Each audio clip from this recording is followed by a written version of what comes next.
We're back, baby. Welcome into another edition of Talkin Ducks, Season 13. It's hard to believe we're here. We're excited to be back on Root Sports. You can catch us every single Thursday. In addition, we've brought some more friends to the pond. We've got Talkin Beavers, Talkin Cougs, and Talkin Huskies all season long. We certainly will have you covered for what many people will think will be a historic and exciting season in the Pac-12. And regarding Oregon, a lot to get to, of course, some conference realignment stuff that the Ducks are right in the center of. Dan Lanning signs a huge contract. What does that mean for Oregon moving forward? And then we'll look at Bo Nix. What does he need to do on offense in this second year with Oregon and try and get them over the hump? But let's go ahead and get to our opening drive, brought to you by Les Schwab Tire Centers, where they've been doing the right thing since 1952. We bring in two members of our trio. Anthony Newman will join us next week. But we've got Joey Harrington and Aaron Fentress from the Oregonian. And guys, hope you enjoyed your summer break. Football season is just a week away from us. But if you've been hiding underneath a rock, then you've missed the news about Oregon leaving the Pac-12. It disintegrates essentially overnight.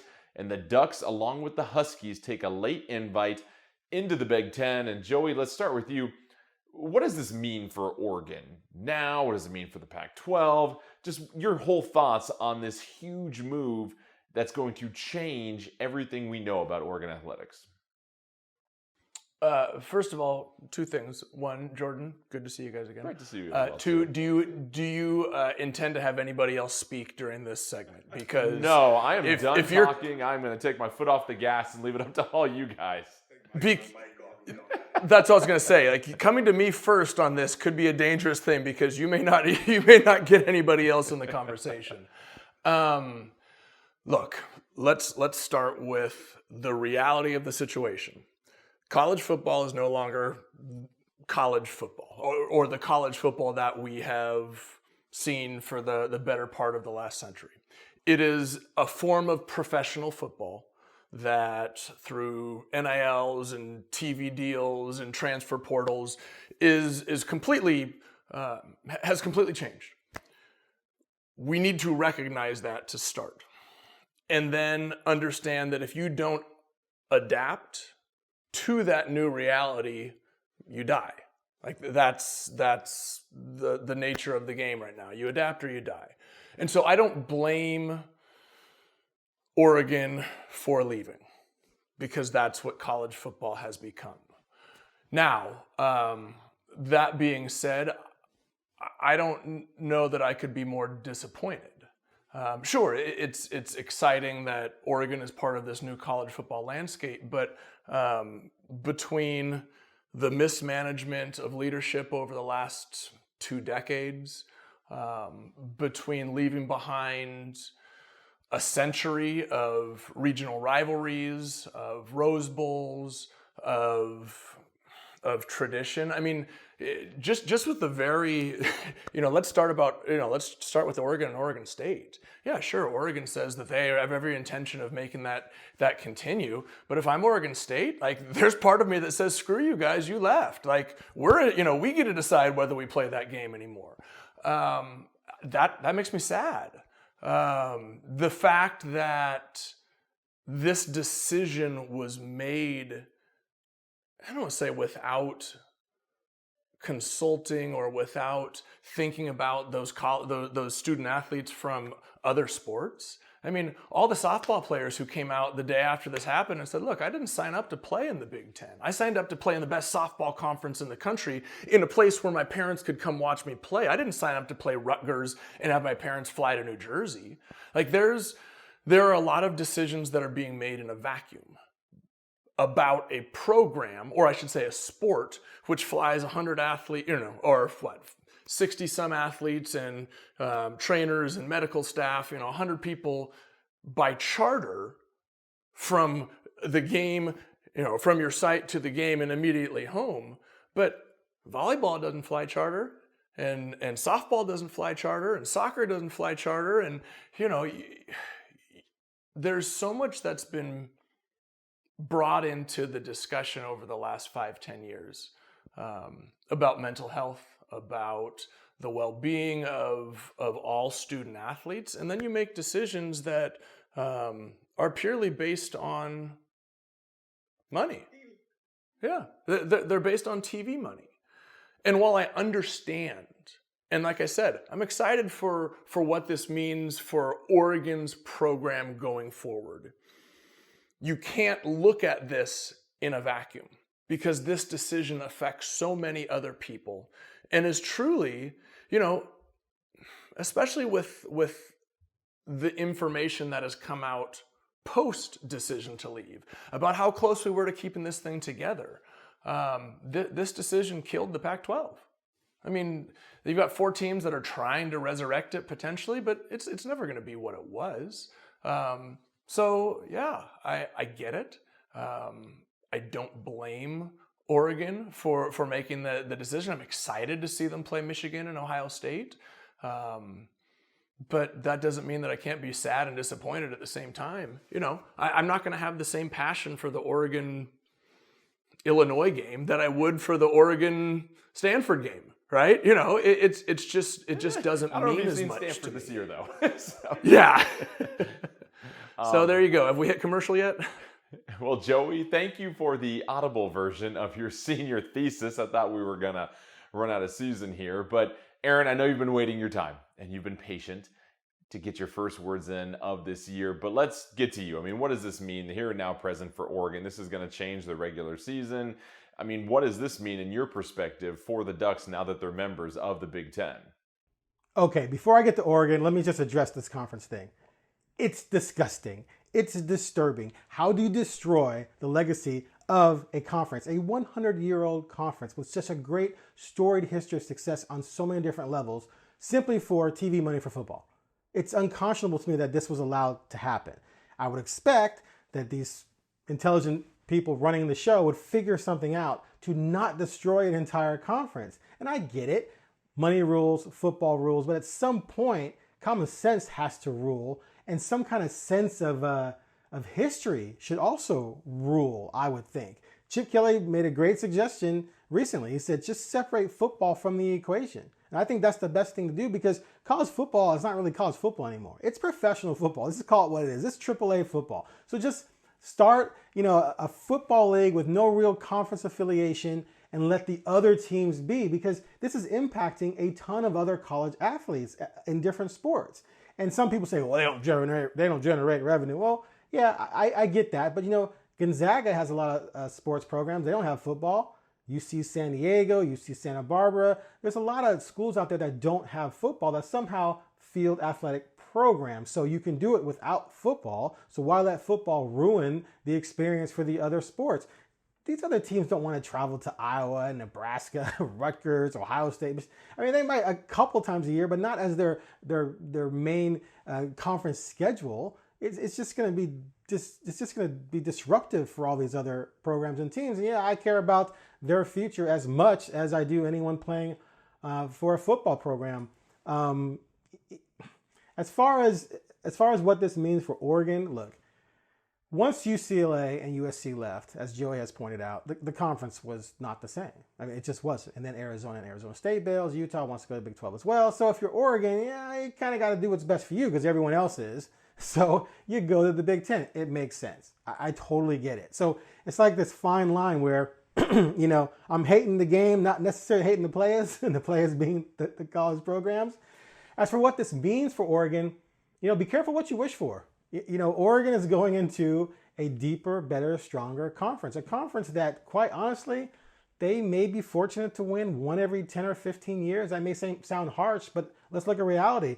The Ducks have won one legit conference title in the Pac-12 since 2014. I don't count 2020 because they were 4-3. They got gifted a berth to the conference title game. The players and coaches can have it, celebrate it all you want, but that was a 4-3 team. That wasn't a true conference championship caliber team.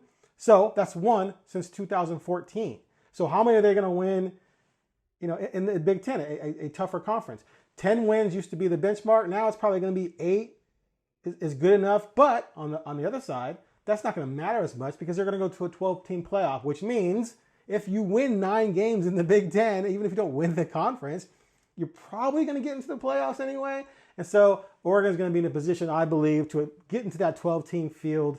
Man, quite often. I could really see them getting in there 2 out of every 3 or 4 years, We'll see how things go at quarterback beyond Bo Nix. But in the end, it sucks on a lot of different levels. But Oregon kind of had to do what Oregon kind of had to do. Obviously very sad about the Pac-12. I was moping around the house for a couple of days, and it's just hard to believe, like you said, Joey, that much history and legacy is now just gone. That being said, the options on the table for the Ducks, this is very exciting moving forward for football. I feel horrible for the other varsity sports at the University of Oregon because that is a lot of travel into some places that you had no idea that you were going to be going to or that your family can't make it to. But speaking football only, you retain matchups annually, you would assume, against Washington, UCLA, and USC. Those are three of the top opponents you could play in the conference on any given year. And then you throw in a matchup potentially against Ohio State, Penn State, Michigan State, Wisconsin. You've got some big-time games that are going to be sitting there for Oregon during the regular season. And sure, everyone talks about the Illinois or the Indiana or the Rutgers matchups, but is that any different than what Oregon was getting against Colorado and against Cal in recent years? So while the travel is going to be miserable for a lot of the other sports, I don't think it impacts football that much, and I think it's going to put a huge amount of excitement on the regular season. But claiming conference championships, that's going to be a tough hurdle for the Ducks. But now you're in a conference that you figure that's going to get 2 or 3 potential bids in that new college football playoff. All right, don't go anywhere because we'll get to Dan Lanning's new contract and extension. And for a lot of these schools, those dollars coming in from the TV contracts, a big reason to help them retain a lot of talent. We'll talk more about that. We're just getting started on this edition of Talkin Ducks.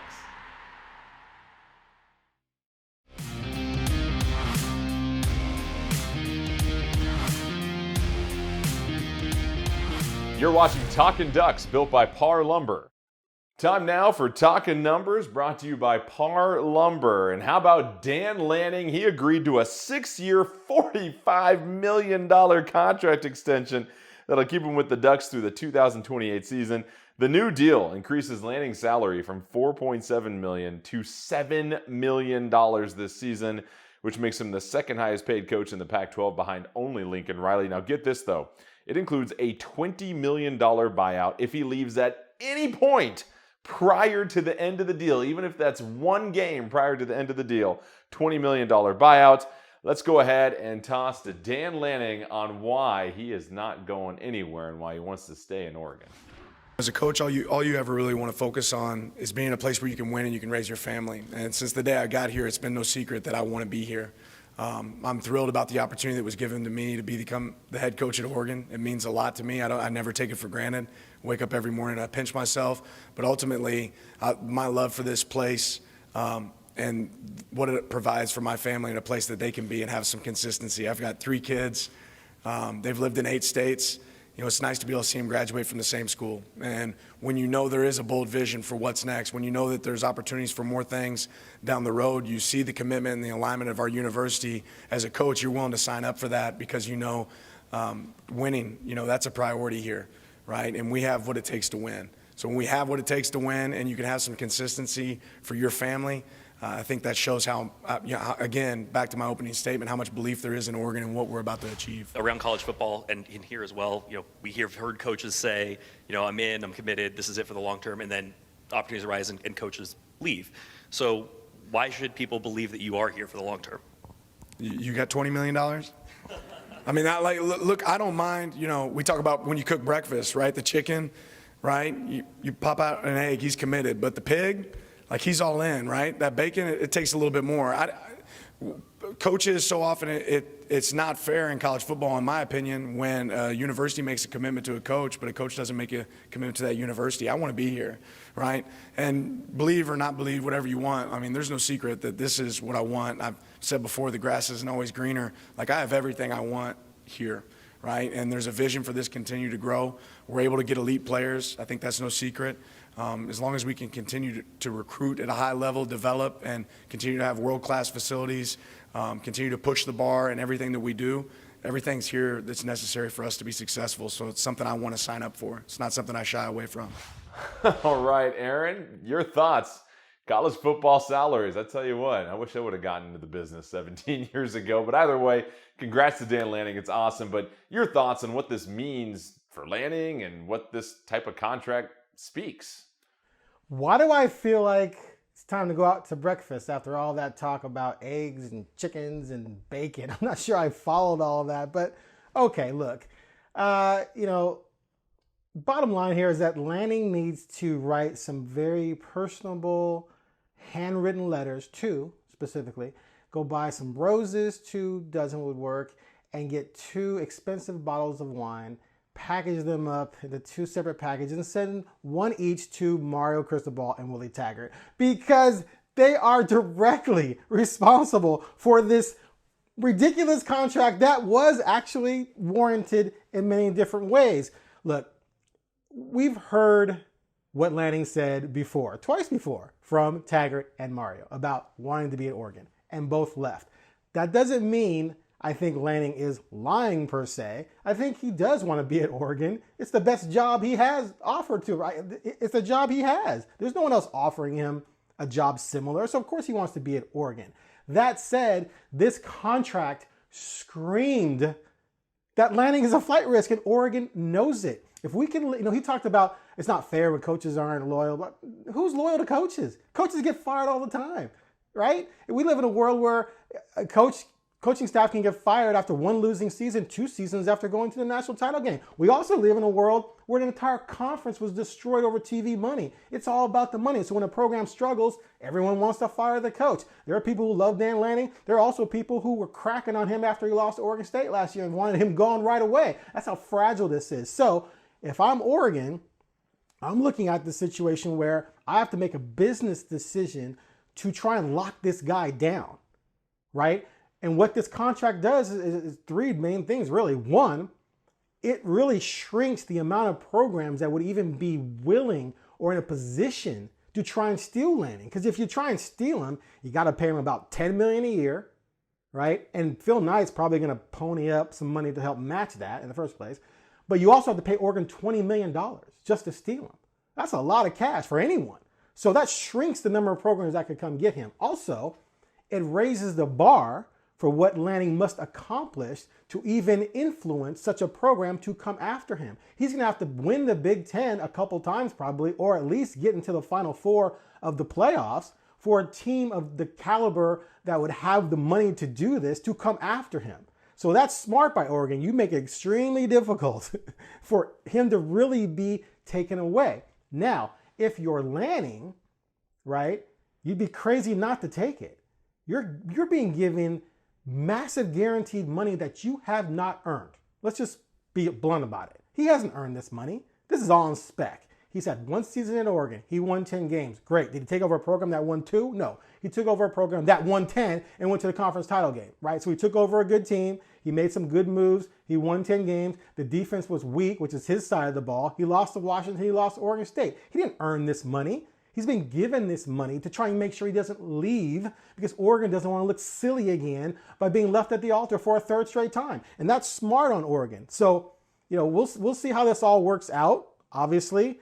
But at the same time, I think it's smart for both sides to sort of lock themselves in this situation. And also, if you're Lanning, now, there's no pressure. And well, I shouldn't say there's no pressure, but you can go 7-5, 8-4, and you're getting paid. I'm not saying he's the type of guy who's going to rest on his laurels or rest on his money. No, I think he's an ambitious cat who wants to win. I think you're going to get the best out of him. I think this money is going to propel him to try and live up to that contract. And I think he probably has other goals beyond Oregon, dare I say, anyway. In order for him to reach those goals or maybe someday go to whatever might be his dream program, he's going to have great success at Oregon to do so. So, crazy amount of money, crazy that's guaranteed, crazy buyout. But if you're Oregon, given the history with Taggart and Mario, you got to do it. And if you're Lanning, you can't turn down that guaranteed cash. The irony, and I know we got to be quick, is that by paying a coach, and this isn't just Oregon, 7, 8, 5, 9, 10, whatever that big $1 million, and having a buyout, right? Now what has happened to so many schools is exactly what you just talked about, Aaron, is you are either firing somebody and paying them dead money, or some school is coming in to pay that buyout to then pay them more money. And all of these schools have gotten themselves into these financial situations where they have to rely on what? The TV deals. The TV deals are literally paying for all of these schools to change their coaches, to pay the salaries, to pay the buyouts, and which has led us to what we just talked about in the last segment. The implosion of one of the most storied conferences that we've known in college athletics. It's interesting. That's it. Okay, thanks, Joey. Well, we'll see if we reference the implosion of the Pac-12 in every segment here. But the good news is we can set our sights on the future, and that is Bo Nix next season. Bo Nix getting the Joey Harrington treatment, a couple of billboards up across the country. We'll let you know our thoughts on Bo and the marketing campaign when we come back on Talkin Ducks.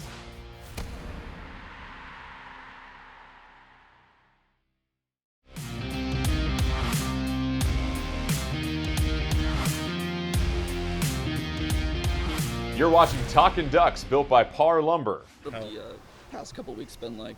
Your face up in New York City, now in Dallas. What has that been like for you? Well, fall camp's been great. We've had a good time at fall camp. We've really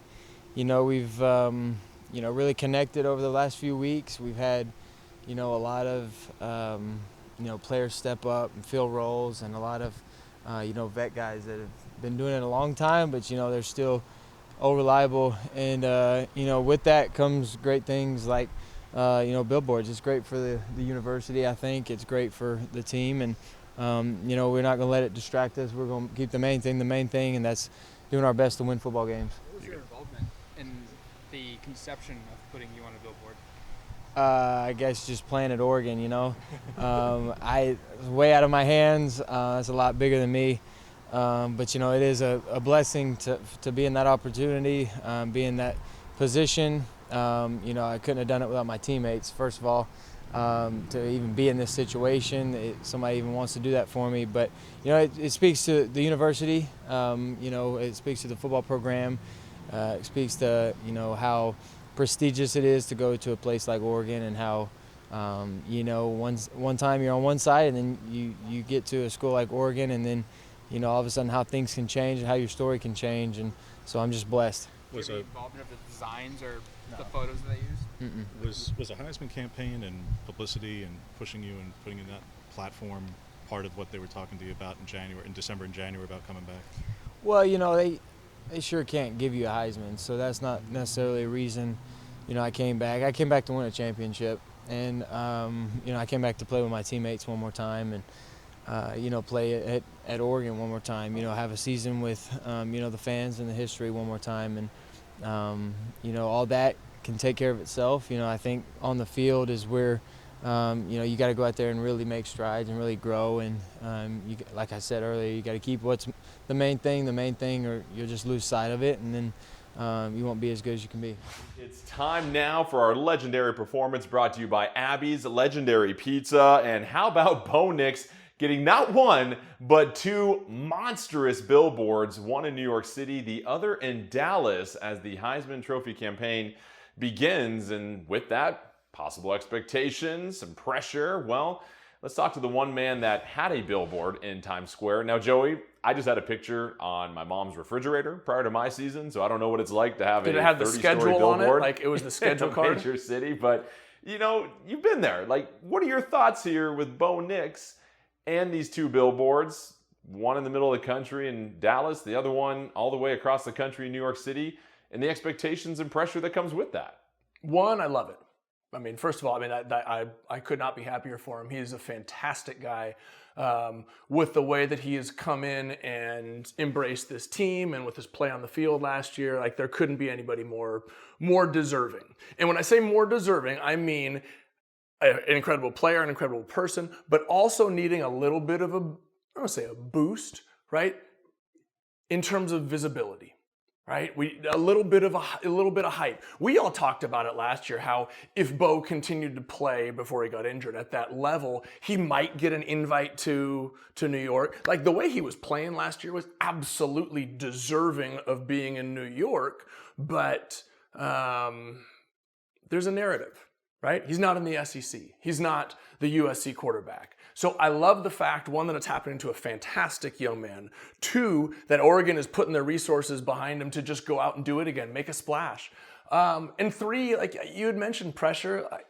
If if Bo is anything like, I think he is like I've gotten to know him, and if he's anything like I was at that age, whether you have 1 billboard or 2 billboard or 10 billboards, it's not going to put any more pressure on you than you were already putting on yourself, right? The expectations that Bo has for himself and the team is to win every single game and is to be perfect every time he goes out into the field. Now, that's never going to happen, but everybody who expects to win a championship holds themselves to that level of play. So I don't think it adds any more pressure. If anything, I think it just gets him into people's minds as they start to think about these awards and college football. And I think the timing is great considering Oregon's move to the Big Ten. This is a big splash. I love it.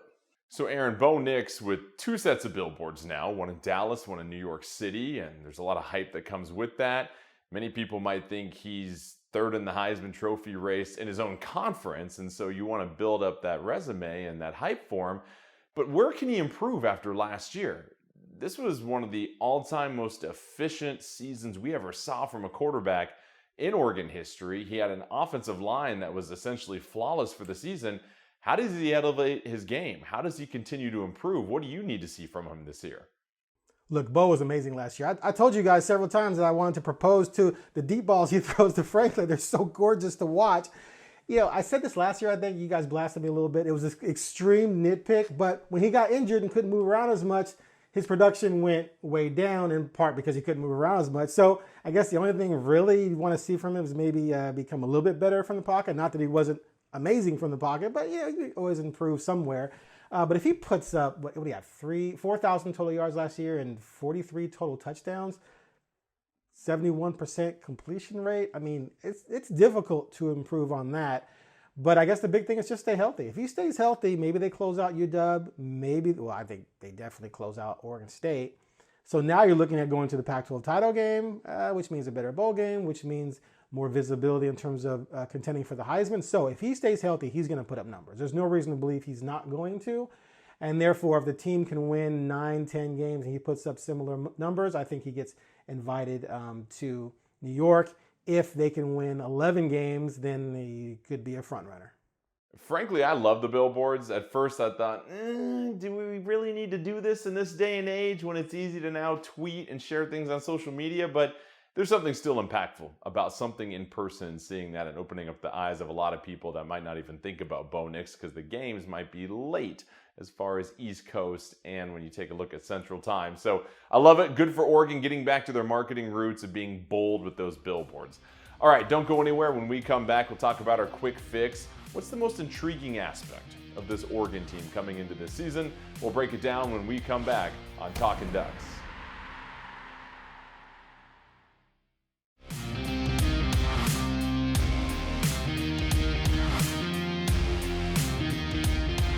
You're watching Talkin Ducks, built by Par Lumber. Confident, how ready do you feel that you guys are ready for a game in 10, 12 days? I feel good. I think we've had a really good fall camp. Guys have really grasped, the identity of our offense, which starts with running the football, being physical up front. And then guys have been making plays. It's been really exciting to see, our one group, 1A, 1B group going out there and playing and doing it how we want it to be done. What were your biggest takeaways from the offense in the 2 scrimmages you've had? Yeah, I think you just want to see growth each time and guys improving. And our big thing is DBO, don't beat ourselves. And what does that look like? That looks like pre-snap, just getting a line correctly, seeing the formation, false starts, stuff that we can control, that we have to control. So I think from the start of fall camp to now, we're in a much better place. And, over these next 2 weeks, it's just about sharpening our craft and really zoning in on what we're going to do offensively in the game, which it really comes down to running our stuff, dressing up a million different ways, and just going out and let the kids play free. Yeah, for us to be a respected and feared defense, we got to get off the field on third down. We got to affect the passer. So that's part of it. So every single day we're challenging the guys that, we're charting our competitions, how many times we won or lost versus the offense in a third down drill or a 2-minute drill, stimulating that competition as much as possible. And again, we feel like now that we've been here for I think it's now 18 months as a staff. It's awesome when you can really hone in and implement the culture that you want to push and bring in young individuals that have a like mindset to push that, and that's where I think you start to really grow as a program, and that's our goal. Welcome back to Talkin Ducks. Time now for the quick fix brought to you by our friends at Sun Automotive. And so, Aaron, you come into year 2 underneath Dan Lanning. Bo Nix is coming back. The Ducks have a lot of weapons, but every team obviously is going to have some question marks coming into the season that you won't know until they play their first couple of games.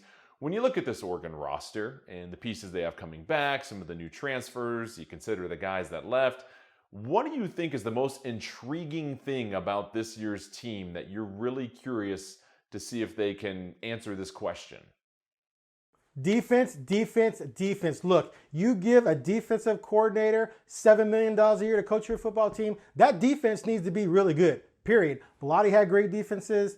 Obviously, Chip did, Helfrich did. Taggart's offense looked really good when Herbert was healthy. Mario's offense, it was solid. It wasn't great, but it was solid. He was good enough to win a couple of Pac-12 title games, right? Okay, so give him some credit there. But Dan Lanning's a defensive guy. And so the defense needs to be the calling card. It needs to be locked down. Now, I'm not saying top 10 necessarily, but it needs to go for, I think it was 78th last year. It needs to get up in the 30s. If it does with that offense, you have a chance to contend for the title in the Pac-12. If not, you're going to get lit up by a bunch of really good quarterbacks, and you're going to falter at some point or 2 or 3, and you're not going to win the conference. So for me, it's all about the defense. That defense has to rise up. They have to put pressure on quarterbacks. They have to make plays. If not, some losses are coming, and then all eyes point to the guy you just gave $7 million a year to, because what is his specialty? Defense. Yeah, it's funny, Aaron, when you look at this Oregon team, I just go back to the offensive line. They were nearly perfect last season. We talked about how long they went without giving up a single sack, and that is huge on the performance of Bo Nix, the efficiency of this offense. You're talking 0 negative plays for a series of games, and now you've got essentially 80% of your offensive line that is brand new to this Oregon roster. Sure, you got some talent coming in through the transfer portal, but that's my biggest question mark. If you don't have a rock-solid offensive line, I don't care how good your quarterback is, how great your running backs are, you got to have guys up front that can protect, that can also block and open up lanes, and how quickly they can gel together, especially game 2 on the road to Texas Tech. That's going to tell me a lot about this Oregon team, because Bo never really had to deal with a ton of pressure. The game that he did at home against Washington, we saw what happened. Things weren't as efficient for Oregon. Oregon as an offense, even when Bo went out, struggled with that as well too. So I think that offensive line, how quickly they can come together is going to be huge. And then also keep an eye on the linebacking core. Same thing. Felt like you had like 7 linebackers transfer out of this team in the offseason. Can you fill that void and really have that middle part of your defense that can stop the run, as we saw Oregon struggled against Oregon State in that final regular season game? Can you do that? You can't be one-dimensional on defense as well, too. So big-time question marks on both sides of the ball as far as can you bring all this talent in and can they get on the same page? My apologies, Joey. I didn't even look at the clock, so sorry we couldn't get you in. But don't worry, we'll give you a chance next segment, because we're going to talk about this Pac-12. Could it be one of the historically great quarterback classes of all time in the swan song in Pac-12, as we know for football? We'll break it down when we come back on Talkin Ducks.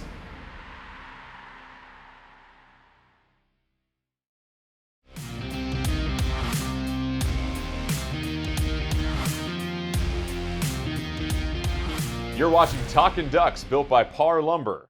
Welcome back to Talkin Ducks, brought to you by Par Lumber. It is time now for Made of Metal, brought to you by Leatherman. And as we look at this final Pac-12 season here, Joey, it's so sad still, man. The fact that this is the final season of Pac-12 football as we know it, and you're going to have arguably the greatest collection of quarterbacks to ever lead a conference. If you look at percentage of touchdown passes for a team returning and what these guys have done. You've got Caleb Williams, returning Heisman Trophy winner. Michael Penix, who set a school record last year and has a chance to be in New York. Bo Nix, who has a chance to be in New York and everything we talked about. Cam Rising, who's only won 2 conference championships at Utah. Oh, don't forget DJ Uiagalelei, who transferred from Clemson to Oregon State for maybe their missing piece.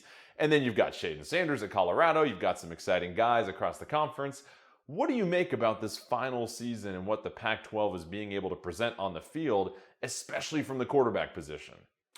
You said it. I mean, this could arguably be the best season that the Pac-12 has put together in football in a long time. I mean, you have 3 legitimate quarterbacks who, we call it a preseason All-American or preseason Heisman watch. Like between Penix and Bo and Caleb, who's the returning Heisman winner, you got 3 guys who can realistically say they have a chance to be sitting in New York at the end of the year.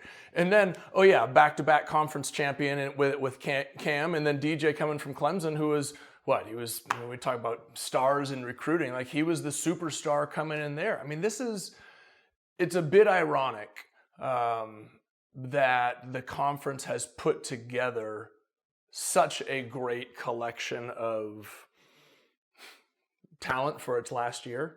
I mean, and I don't know. I think it honestly makes me a little bit even more disappointed, right? Like this is finally when the conference is starting to put itself back together, starting to gain that respect back from around the country. This could be the year, and then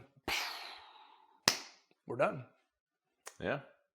Well, you go out with a bang. Aaron, your thoughts on what the Pac-12 can present? We saw, I think, 5 teams presented the top 25 preseason poll, which second best in the nation behind the SEC, or third best behind the SEC and the Big Ten, which that's saying a lot about the Pac-12 right now. I think we're going to see a lot of shootouts. I think we're going to see a lot of parity. It's going to be NFL-esque in a lot of ways. I just don't see how a team comes out of this conference and goes to the playoffs. The only 2 Pac-12 teams to reach the playoffs were Oregon and Washington. Both had 1 loss.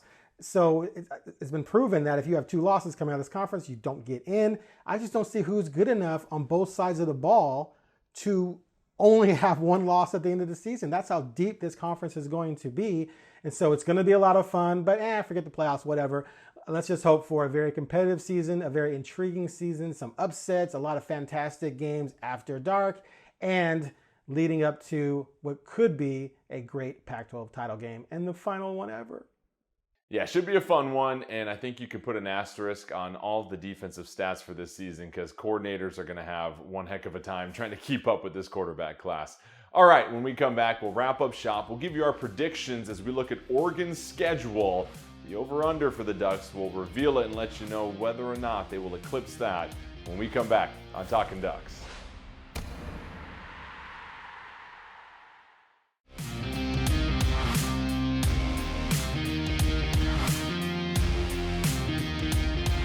You're watching Talkin Ducks, built by Par Lumber. Welcome back to Talkin Ducks, brought to you by Par Lumber. It is time now for Victory Road, brought to you by Capital Toyota. Your way on the highway, Capital Toyota. So guys, we take a look at Oregon's schedule. It's got some bangers on there. On the road at Texas Tech, you're going to have USC at home, but road trips at Washington, at Utah this season. Then, of course, the Beavers in Autzen Stadium to close out the regular season. Over under 9.5 wins here for the season, Aaron. So if you look at either Oregon or the Pac-12, what's your big prediction for this season? I'm not even going to pretend to have a prediction for the Pac-12 title. It's up for grabs. I need to see more. I need to get through the non-conference before I can even pretend to predict that. It's going to be chaos, I believe. As for Oregon, all right, I've talked about this before about losable games. Doesn't mean these are games they're going to lose, but it just means they're losable to me. I see only 5 right now. This could change, of course, but I see 5. Texas Tech, yes, that's losable. UW, Oregon State, USC, and at Utah, of course. Now, I think they're going to get at least 2 of those 5, so that gets me to 9 wins. I think the 9.5 betting line is amazingly right on target. And because upsets happen, and because I don't know enough about the defense yet, I'm going to go at 9. I'm going to go 9 wins. If the defense demonstrates that it's turned itself around, then I can push that to 10 and maybe even 11 if the offense remains as potent as it was last year despite changes on the offensive line. But if I had to bet money right now, I'm going 9. But I do feel like 10 is right there again. So we'll see. Joey. Wow. Your thoughts, look, are you going to join this 9-3 bandwagon, or do you have a glimmer of hope for something better? Hell no. So look, if you go through this schedule, right, and you say they're going to win every game at home, which, you start there, then, and if they lose, I'm saying if they lose those games at Utah, at Washington, that's 10-2, right? So you defend home, you lose 2 games on the road, that's 10-2. But that's not going to happen. You see what's actually, and there was, people are calling that Texas Tech game a trap game. I'm saying they win one of the 2 on the road, and they win all the games at home. They go 11-1 because Bo, as a senior, as a Heisman Trophy candidate, with all of this talent, let's not forget, we didn't even talk about the receivers that came in, the development of Ferguson, those 3 running backs, Troy Frank. I mean, look, this is an explosive offense led by the most efficient quarterback that Oregon has ever seen. This is a potential 11-win season, trusting that Lanning gets this defense back on track. Like you said, Aaron, they don't have to be top 10. They just don't need to be 78th or whatever the heck they were last year, right? Get yourself into the top 30 and hop on this Bo train, because this could be an 11-win football season. Joey Harrington, I love it. I'm with you, Joey. I think anything under 10 wins, if everybody stays healthy, Bo Nix gets through the season healthy, would be a disappointment for Oregon. You look at this schedule, you've got 2 very difficult road games at Washington, at Utah. Texas Tech is no cupcake either. That's going to be a challenge as well, too. You're going to have to navigate those 3 road games, to be honest. I think of those 3, you should allow yourself to lose one of those. And I think at the end of the day, Oregon goes 10-2 in the regular season if they do burp up a home game against SC. And I think you're talking a Oregon-Washington Pac-12 championship game when it's all said and done. I know we would love to see that rivalry, which, as you know, the Pac-12 has shifted to the top 2 ranked teams in the conference, not this north-south nonsense that was giving us some pretty bad matchups the first couple of years. So I think the Ducks, 10 wins or more is the goal this season. Anything less than that, I think, would be a disappointment for this team if health considers something that the Ducks can continue to maintain at this point. All right, that'll do it for this edition of Talkin Ducks. Thanks again for joining us. Don't forget, you can catch us every Thursday on Root Sports, as well as Talkin Beavers, Talkin Cougs, Talkin Huskies. We got all your Northwest teams covered this year. Follow us on Twitter at Talkin Ducks Show, and also find clips and episodes on YouTube. We appreciate you joining us, and we'll see you next week as we get ready for Week 1.